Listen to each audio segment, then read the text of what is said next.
Pranjal Singh. Today I am going to teach you NCERT Class 7 Science, Chapter number 2, Nutrition in Animal. In earlier part we have studied about the digestive system, what are nutrients, and we have also studied about the alimentary canal and its part. Today we are going to discuss the parts of alimentary canal in more detail. So we have studied about the mouth or the buccal cavity, the mouth और the बगल cavity. अब जो mouth या बगल cavity उसमें हमने देखा था structure of teeth, arrangement of teeth, है ना, ये सारी चीज़ें हमने देखा था. जो टीथ है उसका प्रोसेस कैसे कैसे को हेल्प करती है, ये सारी चीज़ ओवरऑल हमने कवर की. Now next we are going to learn about the mouth और buccal cavity. So the food is taken into the body through the mouth. अब जो भी फूड का इंटेक हो रहा है हमारी बॉडी में वो कहाँ से हो रहा है, हमारे माउथ से हो रहा है. And the process of taking food to the mouth is known as ingestion. जो प्रोसेस है जिसमें से हम फूड का इंटेक कर रहे हैं अपने माउथ के हेल्प से, वो क्या है, इंजेशन है. अब क्या देखते हैं, अब फूड का क्या हो गया, फाइनली आपका इंटेक तो हो गया, इंजेक्शन हो गया. अब देख रहे हैं जो टीथ होता है वो डायरेक्ट एज इट इज तो हम बॉडी के अंदर नहीं लेके आते. सबसे पहले क्या करते हैं, उस फूड को च्यू करते हैं. तो जो प्रोसेस है इंजेक्शन का, इसमें क्या होता है, फूड का इंटेक होता है, देन उस फूड को हम क्या करते हैं, च्यू करते हैं. फिर च्यू करते हैं, मुंह हमारे माउथ में क्या होता है, बहुत सारे माउथ में क्या होता है, सलाइवरी ग्लैंड्स प्रेजेंट होता है. अब ये सलाइवरी ग्लैंड्स क्या करते हैं, सलाइवा सीक्रेट करते हैं. जो फूड हम मतलब बॉडी में जो फूड इंजेक्ट कर रहे हैं हम बॉडी में, अब ये फूड क्या हो रहा है, सलाइवा के साथ मिक्स हो रहा है. एंड फाइनली सलाइवा क्या कर रहा है, इस फूड को मॉइस्चर, एक तरीके का मॉइस्चर प्रोवाइड कर रहा है या नरिशमेंट दे रहा है इस फूड को. और क्या कर रहा है, माउथ में इस फूड को फूड अभी जो भी फूड हम इंटेक किए ये क्या है, अभी सॉलिड फॉर्म में. इस फूड को हमको क्या करना है, लिक्विड फॉर्म में चेंज, सॉलिड फॉर्म में अब इसको क्या करना है, हमको डाइजेस्ट करना है. इसलिए हम क्या करते हैं, फूड को प्रॉपरली च्यू करते हैं, देन हमारी बॉडी के अंदर उसको हम इंजेक्ट करते हैं. तो जो प्रोसेस है या इंजेक्शन का, इसमें टीथ भी क्या है, एक इम्पॉर्टेंट रोल प्ले करता है. अब क्या देख रहे हैं, difference between milk teeth and permanent teeth. जो मिल्क टीथ होता है और परमानेंट टीथ होता है, इसके बीच में क्या मेजर डिफरेंस है. तो जो मिल्क टीथ होते हैं, these are first set of teeth. जो मिल्क टीथ है ये क्या है, फर्स्ट सेट ऑफ टीथ है. एंड जो हमारे परमानेंट टीथ है ये क्या है, सेकंड सेट ऑफ टीथ है. In milk teeth grows during infancy and they fall off at the age between 6 to 8. जो मिल्क टीथ होते हैं ये ग्रो होते हैं इन्फेंसी स्टेज में और ये फॉल ऑफ होते हैं हमारे the age between 6 to 8. 6 to 8 के एज के बीच में क्या होता है, जो मिल्क टीथ होता है ये फॉल ऑफ हो जाता है हमारे माउथ से. एंड जो परमानेंट टीथ होता है ये क्या करता है, ये मिल्क टीथ का फॉल ऑफ हो गया है, इसको रिप्लेस करके कौन आता है हमारा, मतलब जो परमानेंट टीथ होता है ये क्या करता है, मिल्क टीथ को रिप्लेस करता है. नेक्स्ट है milk teeth. These are temporary teeth. जो मिल्क टीथ होता है वो टेम्परेरी टीथ होता है. टेम्परेरी क्यों होता है, क्योंकि ये क्या होता है, एक पर्टिकुलर एज के बाद ये फॉल ऑफ हो जाता है. एंड जो हमारे परमानेंट टीथ होते हैं, this are permanent and life long. ये क्या होते हैं, परमानेंट होते हैं और साथ ही क्या होता है, लाइफ लॉन्ग होते हैं. अब जैसे कि टीथ है, टीथ में क्या होता है, बहुत टीथ भी अलग अलग टाइप में डिवाइड है, जैसे इंसिजर्स हो गए. अब जो टीथ का अरेंजमेंट है हमारे माउथ में वो कुछ इस प्रकार से है. जो अरेंजमेंट ऑफ टीथ है वो कैसे अरेंज है, जो फर्स्ट पेयर ऑफ टीथ है वो क्या है, हमारे इंसिजर, फिर then canines, then प्रीमोलार्स and molars. तो ये चार टाइप में क्या है, डिवाइड है. फर्स्ट क्या है, हमारे इंसिजर्स है, second is canines, third is premolar and last is molars. अब जो परमानेंट टीथ होती है फाइनली क्या करती है, मिल्क टीथ को रिप्लेस करके आ गई है. और ये क्या लाइफ लॉन्ग भी है, मगर इसमें क्या होता है, ये लाइफ लॉन्ग भी रहती है. कभी कभी क्या होता है, एक पर्टिकुलर टाइम पीरियड की बात करता है, कुछ लोगों में ये टीथ धीरे धीरे फिर से फॉल ऑफ होने लगते हैं. जैसे ही 80 और 80 प्लस की एज हम क्रॉस करते हैं तो क्या होता है, ये टीथ फॉल ऑफ होना स्टार्ट हो जाता है. किस लिए स्टार्ट होता है ये फॉल ऑफ होना, क्योंकि माउथ में भी क्या होता है, कंटिन्यू हम फूड करते हैं, प्रॉपर अगर क्योर हम नहीं कर पाते, प्रॉपर ट्रीटमेंट अगर माउथ का नहीं कर पाते तो क्या होता है, बहुत सारे different kind of dental disease भी हमारे माउथ में या हमारे टीथ में होने लगते हैं. अब अरेंजमेंट ऑफ टीथ देखते हैं. तो इंसिजर्स देख रहे थे, कैनिन्स हो गया था, प्रीमोलार्स हो गया था, एंड लास्ट क्या था हमारा, मोलार्स. अब इसका कुछ अरेंजमेंट देखते हैं और डायग्राम देखते हैं इस टीथ का. Now our next topic is arrangement of teeth. जो टीथ का अरेंजमेंट है वो कैसे होता है, सबसे पहले अरेंजमेंट देखने से पहले कि जो हमारा माउथ होता है वो कितने पार्ट में डिवाइड होता है, 2 पार्ट्स में डिवाइड होता है. फर्स्ट क्या है हमारा अपर jaw and second is lower jaw. जो माउथ है वो 2 पार्ट में डिवाइड है, एक क्या है हमारा अपर जॉ होता है, दूसरा क्या है लोअर जॉ. दोनों ही जॉस में क्या होता है, जो टीथ का नंबर होता है वो क्या होता है, इक्वल होता है। अगर किसी भी एडल्ट ह्यूमन बीइंग में हम टीथ देख रहे हैं तो टोटल कितने टीथ होते हैं किसी भी एडल्ट ह्यूमन बीइंग में, 32 टीथ होता है। और पेयर्स देखें तो 16 पेयर ऑफ टीथ होते हैं। अपर जॉ में 16 teeth and lower jaw there are also 16 teeth. अब अरेंजमेंट देखते हैं टीथ का। तो जो फर्स्ट पेयर ऑफ टीथ होता है हमारा वो क्या होता है, इंसिजर्स। इंसिजर कितने होते हैं हर एक जॉ में, तो अभी सिर्फ लोअर जॉ में देखते हैं। सिर्फ लोअर जॉ में कितने हैं इंसिजर्स, 4 इंसिजर्स हैं। देन कैनाइन्स, कैनाइन्स कितने हैं, 2 कैनाइन्स है दोनों में, राइट साइड में लेफ्ट में 2 कैनाइन्स होते हैं। देन प्रीमोलार्स, प्रीमोलार्स कितने होते हैं, दो के पेयर में प्रीमोलार्स होते हैं। लास्ट मोलार्स, मोलार्स कितने के पेयर में होते हैं, 3 के पेयर्स में मोलार्स होते हैं। तो जो टीथ का अरेंजमेंट होता है माउथ में वो कुछ इस प्रकार होता है, incisors, canines, premolars and molars. अब क्या देखें, इन जितने भी ये टीथ है इनका फंक्शंस क्या होता है। इंसिजर्स का क्या फंक्शन होता है, कैनाइन्स का क्या फंक्शन होता है, प्रीमोलार्स का, देन मोलार्स का, इनका फंक्शन क्या होता है। सबसे पहले देखते हैं function of teeth. Incisor, incisors help in cutting and tearing the food. जो इंसिजर्स होते हैं वो क्या होता है, किसी भी फूड को कट करने के लिए या फूड को टियर, फूड को बाइट करने के लिए, cut, incisors help in cutting and biting the food. Incisor क्या करते हैं, फूड को कट करने के लिए और फूड को बाइट करने के लिए हेल्प करते हैं। देन कैनाइन्स, अगर हम किसी भी एनिमल का फ्लैश या कोई भी फ्लैश खाते हैं तो या किसी भी चीज को अगर टीयर करके आपको खाना रहता है तो कौन से टीथ हेल्प करते हैं हमको, कैनाइन्स हेल्प करते हैं। Incisor help in cutting and biting, canines help in tearing food. Then premolars, premolars help in chewing the food. जो फूड है उसको च्यू करते हैं वो किसकी हेल्प से होता है, हमारे प्रीमोलार्स की हेल्प से होता है। एंड लास्ट मोलार्स, जो मोलार्स होते हैं ये क्या करते हैं, फूड को ग्राइंड करने के लिए और टाइनी पार्टिकल्स में क्या करते हैं, फूड को ब्रेक करने के लिए क्या यूज होता है, जो मोलार्स होता है। क्योंकि जो भी फूड हम इंटेक कर रहे हैं सॉलिड फॉर्म में तो इंटेक कर नहीं सकते, इसीलिए क्या करना रहता है, उसको ब्रेक डाउन करना होता है। तो ये जो टीथ है, डिफरेंट टाइप्स ऑफ टीथ, ये हमको क्या करते हैं, हेल्प करते हैं उस फूड को और स्मॉलर पार्टिकल्स में चेंज करने के लिए, स्मॉलेस्ट पार्टिकल में कन्वर्ट करने के लिए। और अगर पेयर देखें तो इंसिजर्स, टोटल इंसिजर्स कितने होते हैं, 8 इंसिजर्स होते हैं। अगर दोनों जॉस में देखें सिर्फ लोअर जॉ में 4 इंसिजर होते हैं। अगर लोअर और अपर जॉ दोनों का देख रहे हैं तो दोनों में कितने इंसिजर्स होते हैं, टोटल 8 इंसिजर होते हैं। कैनाइन अगर सिर्फ लोअर जॉ में देख रहे हैं तो लोअर जॉ में कितने कैनाइन्स होते हैं, 2 कैनाइन्स होते हैं। और अगर दोनों लोअर और अपर जॉ दोनों में देख रहे हैं तो टोटल कितने कैनाइन्स होते हैं, 4 कैनाइन्स होते हैं। देन प्रीमोलार्स, प्रीमोलार्स अगर सिर्फ लोअर जॉ में हमारे टोटल कितने हैं, 4 है। अगर दोनों जॉ में देख रहे हैं अपर एंड लोअर जॉ में तो प्रीमोलार्स कितने, प्रीमोलार्स का जो नंबर है वो कितना होगा, जस्ट डबल मींस 8 होगा। एंड मोलार्स देखते हैं, अगर मोलार्स जो है हमारे लोअर जॉ में 3 के पेयर्स में मतलब टोटल 6 मोलार्स है, तो हमारे अपर जॉ और लोअर जॉ दोनों में मिला के टोटल कितने मोलार्स होंगे, 12 मोलार्स होंगे।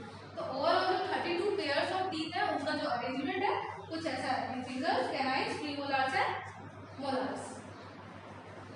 अब हम क्या देखते हैं, एक एक्टिविटी देखते हैं, effect of saliva on the starch. जो सलाइवा होता है उसका क्या इफेक्ट होता है स्टार्च टेस्ट पे। For doing this activity we have taken 2 test tubes, test tube A and test tube B. In test tube A we have 4 boiled rice and in test tube B we have 4 boiled and chewed rice, है ना।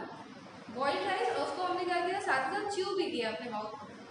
अब ये जो boiled है chew rice है इसमें क्या हुआ, राइस के साथ साथ क्या हुआ, बहुत सारे सलाइवा मतलब माउथ का जो सलाइवा है 2 to 3 मिनट्स कंटिन्यू हमने क्या किया, ऐसे च्यू किया, जिसके कारण जो सलाइवा है वो भी क्या हुआ इसके साथ में मिक्स हो चुका है।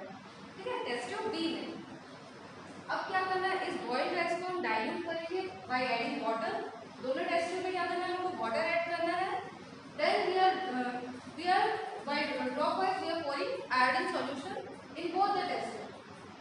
अब जैसे ही आयोडीन सॉल्यूशन दोनों ही टेस्ट ट्यूब में हम डालेंगे तो हमको क्या देखने को मिलेगा कि जो टेस्ट ट्यूब ए था इसमें क्या था, नॉर्मल बॉइल्ड राइस था, मतलब इसमें स्टार्च क्या है, बॉइल्ड राइस में स्टार्च प्रेजेंट होता है, जिसके कारण क्या हो रहा है, जैसे ही हम आयोडीन सॉल्यूशन ऐड कर रहे हैं इसमें तो इसका क्या हो जा रहा है, कलर चेंज हो जा रहा है और कलर चेंज होकर क्या होता है, ब्लूइश ब्लैक कलर आ जा रहा है इसमें। एंड जो सेकंड टेस्ट ट्यूब बी था जिसमें बॉइल्ड एंड च्यूड राइस है, इसमें क्या था, सलाइवा प्रेजेंट था। सलाइवा में क्या होता है, बहुत सारे different kind of enzyme present होते हैं जो क्या कर रहे थे, स्टार्च जो स्टार्च इसमें प्रेजेंट था उसको वो क्या कर रहे थे, पूरी तरह से कन्वर्ट कर देते थे शुगर में, है ना। जो सलाइवा होता है वो क्या करता है, saliva break down the starch into sugar. Saliva क्या करता है, स्टार्च को शुगर में ब्रेक डाउन करता है, जिसके कारण जब इसमें हम आयोडीन सॉल्यूशन ऐड किए एस ट्यूब बी में, तो इसके कलर में क्या होता है, कोई चेंजेस नहीं आया। Now next we are going to see the regions of tongue for different tastes. क्या क्या regions होते हैं tongue के for different tastes? सबसे पहले क्या हमारा bitter, sour, salty and sweet. Now we are going to see tongue. The tongue is a fleshy muscular organ attached at the back to the floor of the buccal cavity. जो tongue होता है वो क्या होता है, fleshy muscular organ होता है, जो कि क्या होता है माउथ में पीछे की ओर अटैच होता है। It is free at the front and can be moved in all directions. अब जो टंग होता है हमारा वो क्या होता है, सामने की तरफ से फ्री होता है और ये सारे डायरेक्शंस में क्या होता है, मूव कर सकता है। Do you know the function of tongue? We use our tongue for talking. Besides, it mixes saliva with our food during chewing and help in swallowing food. अच्छा, जो टंग से हमारा क्या क्या फंक्शन परफॉर्म करता है, सबसे पहले किसमें हेल्प करता है, सलाइवा सीक्रेट करता है। टंग के नीचे में क्या होता है, सलाइवरी ग्लैंड प्रेजेंट होता है जहाँ से सलाइवा सीक्रेट हो रहा है। सेकंड ये क्या कर रहा है, टॉकिंग मतलब बात करने में या टॉकिंग करने के लिए भी क्या करता है, ये हेल्प करता है हमारा टंग। नेक्स्ट क्या कर रहा है, ये जो फूड हो रहा है फूड को च्यू करने के लिए और स्वेलो करने के लिए भी हमको हेल्प करता है। We also taste food with our tongue, और साथ ही साथ ये फूड को टेस्ट करने के लिए भी हमको क्या करता है, हेल्प करता है। It has taste bud that detect different taste food. We can find out position of taste bud by the following activity.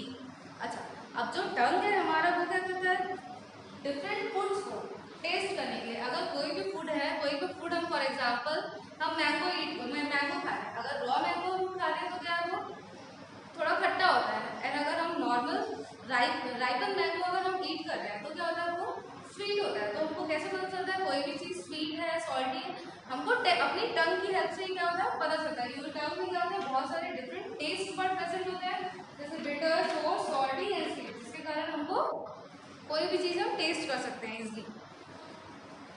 Next, sweet and tooth decay. Normally bacteria are present in our mouth but they are not harmful to us. अब क्या रहेगा, sweets and tooth decay. जो tooth decay हो जाता है, हमारा जो tooth होता है क्या होता है, सड़ने लगता है। वो क्यों होता है, नॉर्मली क्या होता है, बहुत सारे बैक्टीरिया या माइक्रो ऑर्गेनिज्म क्या होते हैं हमारे माउथ में प्रेजेंट होते हैं। However, if we do not clean our teeth and mouth after eating, many harmful bacteria also begin to live and grow it. अगर हम क्या करेंगे, कंटिन्यू अपने माउथ को क्लीन नहीं करेंगे तो क्या होगा, ऐसे ही हमारे माउथ में क्या है, बहुत सारे different kind of bacteria present है। अगर कंटिन्यू हम उसको क्लीन नहीं कर रहे हैं तो क्या होगा, वो बैक्टीरिया और ज़्यादा अमाउंट में ग्रो होने लगेंगे। These bacteria break down sugar present from the leftover food and release acid. अब क्या करेंगे, जो बैक्टीरिया जो प्रेजेंट है हमारे माउथ में, अगर इनकी प्रॉपर क्लीनिंग नहीं हुई तो ये क्या करेंगे, जो भी फूड पार्टिकल हमारे टूथ पे जाके स्टक हो जाते हैं या फंस जाते हैं, इन स्टक फूड मटेरियल को वो क्या करेंगे, एसिड में कन्वर्ट करेंगे, जिसके कारण टूथ डीके क्या होता है, स्टार्ट हो जाता है। इसीलिए प्रॉपर क्लीनिंग जो होती है माउथ की वो क्या होती है, नेसेसरी होती है। Now the next topic is the food pipe और esophagus। ये भी क्या है, फूड पाइप है या esophagus, ये भी क्या है, बहुत ही इंपॉर्टेंट पार्ट है हमारा एलिमेंट्री कैनाल का। अब क्या देखते हैं, जो मेन फंक्शन होता है फूड पाइप का या esophagus का। So the main function of esophagus और फूड पाइप इज टू, ये क्या करता है, जो फूड होता है हमारा उसको क्या करता है, नीचे धीरे धीरे स्लोली मूव कराता है फूड को हमारे, और कहाँ लेके जाता है, स्टमक में। तो इसका मेन फंक्शन क्या है, ये फूड को मूव करता है, ठीक है। Food pipe, the swallowed food passes into the food pipe or the esophagus। अब माउथ में क्या हो रहा था, जो फूड था अब वो फाइनली नरिशमेंट मिल गया, सलाइवा के साथ मिक्स हो गया, स्वेलो हो चुका है हमारा फूड। अब जो स्वेलो फूड है वो क्या होगा, esophagus या फूड पाइप से क्या होता है, हमारा मूव होता है धीरे धीरे। The food pipe run along the neck and the chest। अब ये जो फूड पाइप होती है कहाँ से मूव करती है, along the neck, पूरी नेक से, और जो चेस्ट कैविटी होती है ओवरऑल पूरी चेस्ट कैविटी से क्या करता है, ये फूड को धीरे धीरे पुश करता है डाउन की ओर और ये मूव कराता है फूड को। Food is push down by movement of the ball of the food pipe. अब ये जो फूड होता है वो कैसे पुश डाउन होता है, ये जो बॉल होती है फूड पाइप, इसका क्या होता है, कंटिन्यू मूवमेंट होता है, जिसके कारण पुश क्या होता है, जो फूड होता है वो डाउन की तरफ मूव होता है हमारा धीरे धीरे। Actually this movement take place throughout the alimentary canal and pushes the food downwards. अब ये जो प्रोसेस है फूड को धीरे धीरे नीचे की ओर पुश करने का, ये क्या है, ओवरऑल पूरी एलिमेंट्री कैनाल में क्या प्रोसेस चलते रहता है। जैसे सबसे पहले माउथ में फूड एंटर किया, च्यू किए, स्वेलो हुआ फूड, अब ये क्या किया, पहले फूड पाइप से मूव करके हमारा जा रहा है food stomach, then it goes from stomach to small intestine, then small intestine to large intestine to anus, then the waste is ejected out from the body. अब क्या हो रहा है, मूवमेंट देख लिया हम फूड पाइप का या ईसोफेगस का। अब और ये ईसोफेगस या फूड पाइप के अलावा क्या होता है, जो फूड होता है वो ओवरऑल पूरी एलिमेंट्री कैनाल में क्या होता है, मूव होते रहता है हमारा डाउनवर्ड्स की ओर।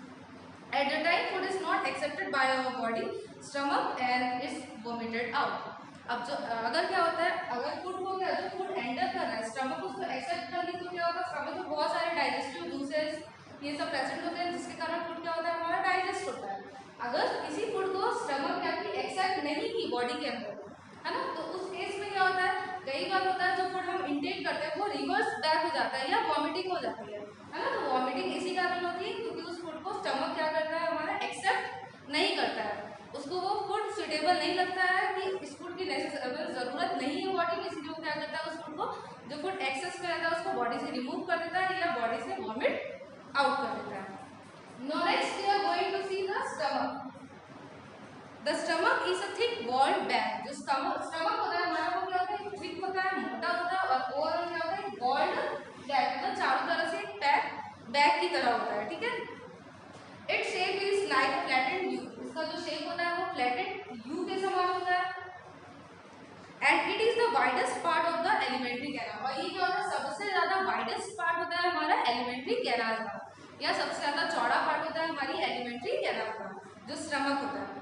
It receives food from the food pipe at one end and open into the small intestine at another end.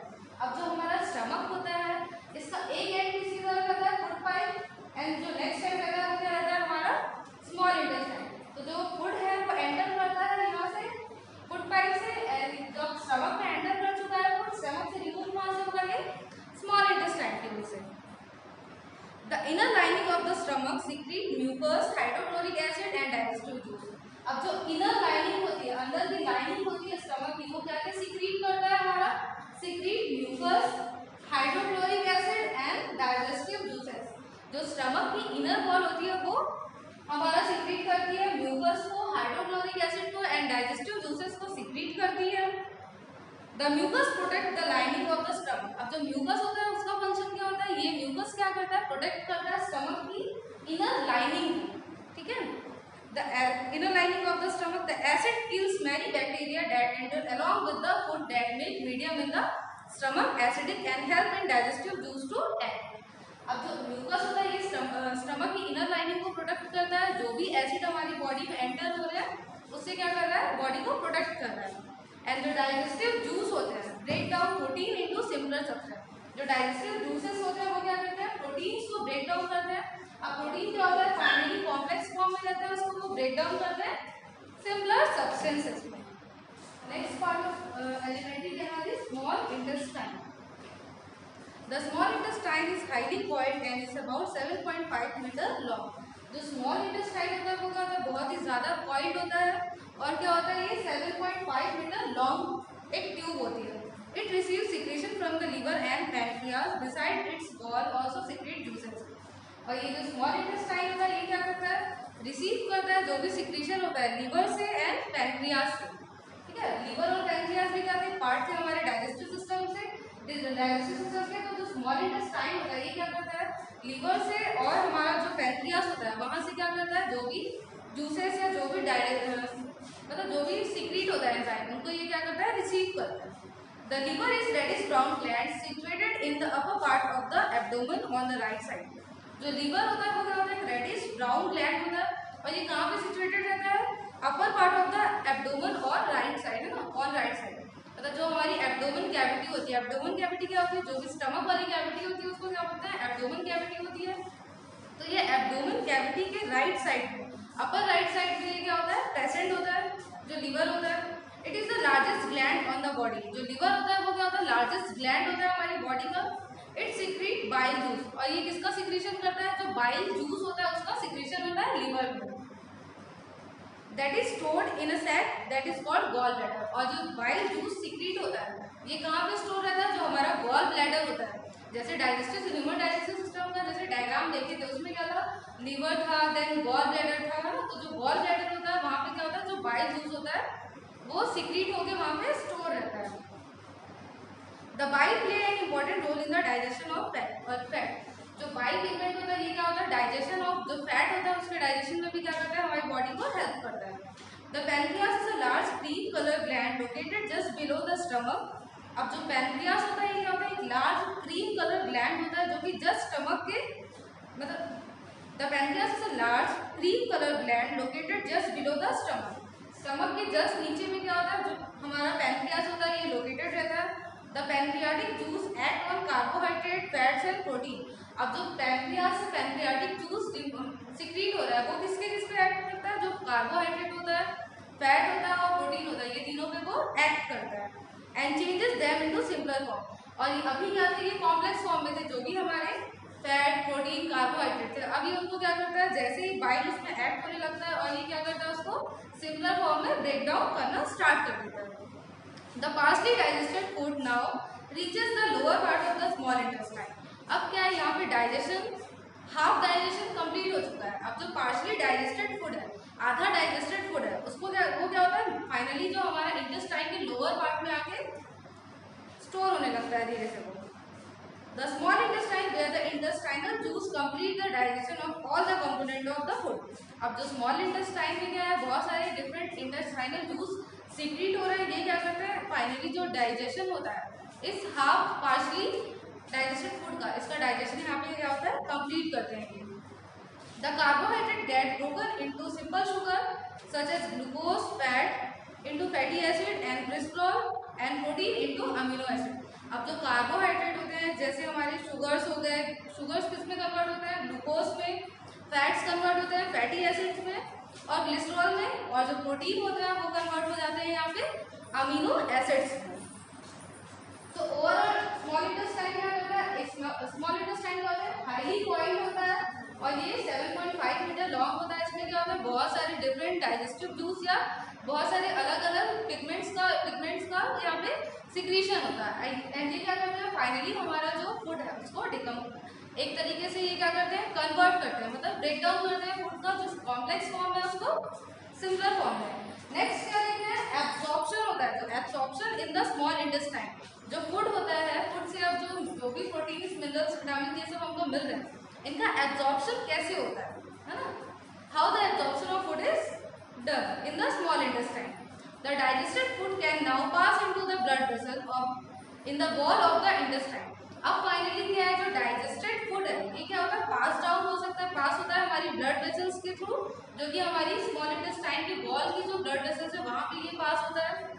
This process is called absorption.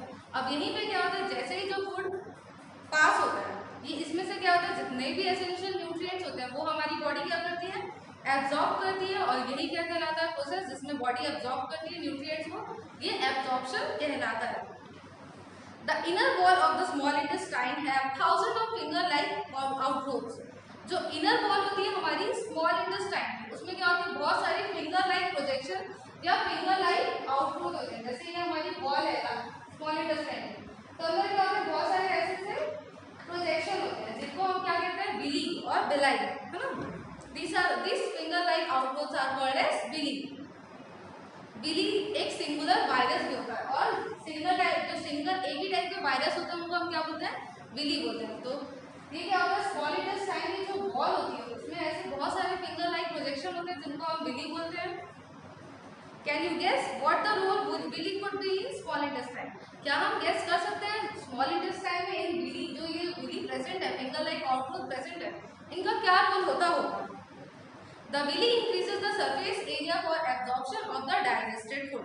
अब ये जो विली होता है ये क्या करता है, ये और ज्यादा एरिया बढ़ाता है, एक तरीके से ये क्या करता है इंक्रीज करता है सरफेस एरिया को एब्जॉर्प्शन के जो डाइजेस्टेड फूड है उसके एब्जॉर्प्शन के लिए ये सरफेस एरिया को इंक्रीज करने का काम करता है जो विली होता है, इसका मेन फंक्शन यही होता है।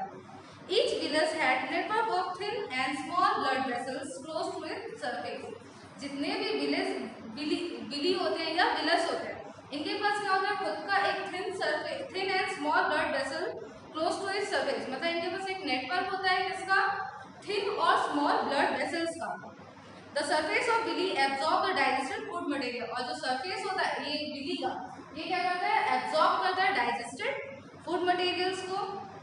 The absorbed substance are transported to the blood vessels to different organs of the body where they are used to build complex substance such as the protein required by the body. अब जो ये बिली होते हैं ये क्या करते हैं, जो सब्सटेंस ये एब्जॉर्ब किया है उसको ब्लड वेसल्स के थ्रू ये क्या करेंगे, पूरी बॉडी में जितने भी न्यूट्रिएंट्स बॉडी में रिक्वायर्ड है ना, फॉर एग्जांपल अगर हैंड को न्यूट्रिएंट्स चाहिए प्रॉपर फंक्शन करने के लिए तो ये क्या करेंगे, बॉडी के जितने भी डिफरेंट ऑर्गन्स होते हैं, डिफरेंट पार्ट होते हैं, वहाँ ये पूरी एनर्जी या पूरी न्यूट्रिएंट्स को ये एसिमिलेट करते हैं बॉडी में, जो एब्जॉर्ब न्यूट्रिएंट्स है। This is called assimilation. और ये जो प्रोसेस होता है जिसमें ब्लड वेसल्स की हेल्प से क्या करते हैं, ये बॉडी के डिफरेंट ऑर्गन्स में ट्रांसपोर्ट कराते हैं जो भी मिनरल्स या जो भी मटेरियल्स होते हैं। तो ये प्रोसेस क्या कहलाती है हमारी, एसिमिलेशन।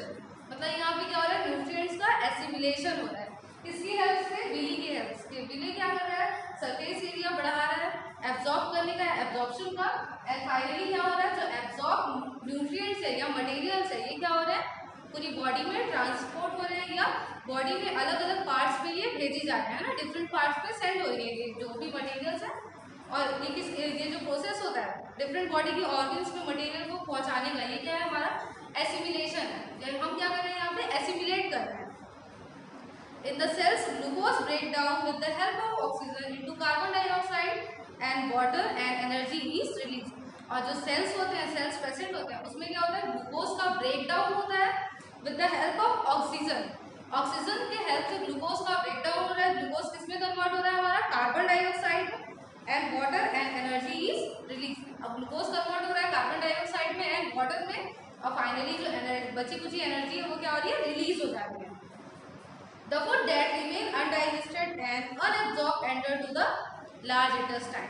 अब यहाँ से स्मॉल इंटेस्टाइन से भी जो फूड होता है, अब फाइनली वो अनडाइजेस्टेड या मतलब डाइजेस्ट नहीं हो पाता है प्रॉपर्ली, वो वहाँ सेंड कर दिया जाता है हमारा लार्ज इंटेस्टाइन। मतलब जितना भी एब्जॉर्प्शन है, एब्जॉर्प्शन का हुआ है हमारा स्मॉल इंटेस्टाइन में, एंड जो बचा हुआ फूड है जो अभी भी डाइजेस्ट नहीं हो पाया है प्रॉपर्ली, वो कहाँ आ गया हमारा, लार्ज इंटेस्टाइन में। Now the next part of alimentary canal is large intestine. अब large intestine में क्या हो रहा है, जितने भी undigested food थे वो कहाँ आ गए थे फाइनली हमारे large intestine। The large intestine is the wider and shorter than small intestine. जो large intestine होता है ये क्या होता है, बहुत ही ज़्यादा wider होता है, और ये क्या होता है, short होता है। किससे, हमारी small intestine से। It is about 1.5 meter in length. जो स्मॉल इंटेस्टाइन है वो कितनी मीटर लेंथ की थी, 7.5 मीटर, एंड जो हमारी लार्ज इंटेस्टाइन है वो कितनी मीटर की है, 1.5 metres in length. Its function is to absorb water and some salt from undigested food material. अब इसका फंक्शन क्या होता है, ये क्या करता है, एब्जॉर्प्शन किसका करता है, किसका, वाटर का और सॉल्ट का। जो अनडाइजेस्टेड फूड अभी क्या हुआ था, स्मॉल इंटेस्टाइन से लार्ज इंटेस्टाइन में अनडाइजेस्टेड फूड आया था, अब उस अनडाइजेस्टेड फूड से ये क्या करेगा, वाटर को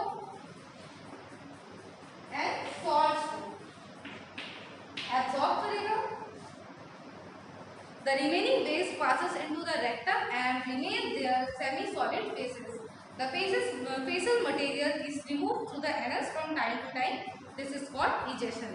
अब फाइनली लार्ज इंटेस्टाइन में क्या हो रहा है, जितने भी वेस्ट हमारे फाइनली यहाँ पे क्या होता है, एब्जॉर्प्शन हो गया था, सारे न्यूट्रिएंट्स का एसिमिलेट हो गया था स्मॉल इंटेस्टाइन में, एंड जो रेस्ट लेफ्ट आउट पार्ट था फूड का जो कि अभी भी अनडाइजेस्टेड था वो हमारा आया लार्ज इंटेस्टाइन में। अब लार्ज इंटेस्टाइन का मेन फंक्शन क्या, ये क्या है, इससे शॉर्ट भी होती है मगर ज़्यादा वाइडर होती है, ठीक है। जो हमारी स्मॉल इंटेस्टाइन होती है क्या होती है, बहुत ही थिन होती है, एंड जो लार्ज इंटेस्टाइन होती है वो क्या होती है, थोड़ी वाइड होती है।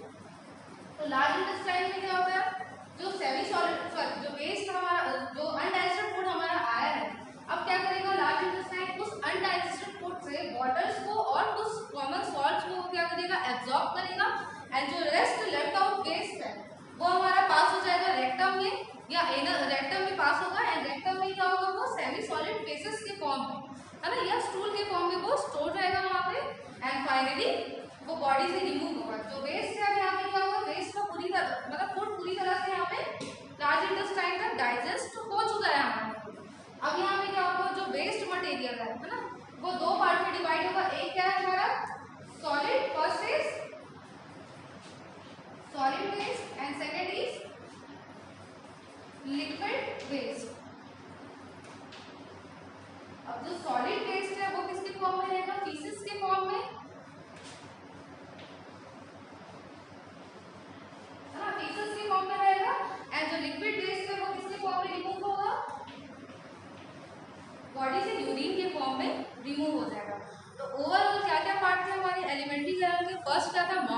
Nozzle cavity. सेकंड हमारा आया था फूड पाइप और ईसोफेगस। नेक्स्ट हमारा था stomach, then large intestine, small intestine, then large intestine and finally यहाँ पे क्या हुआ है, जो भी वेस्ट है वो बॉडी से रिमूव हो रहा है किसके फॉर्म में, solid waste and liquid waste के फॉर्म में। सॉलिड वेस्ट हमारा फीसेस रहता है, लिक्विड वेस्ट है हमारा यूरिन। ठीक है, ओवरऑल ये प्रोसेस है हमारा डाइजेस्टिव सिस्टम।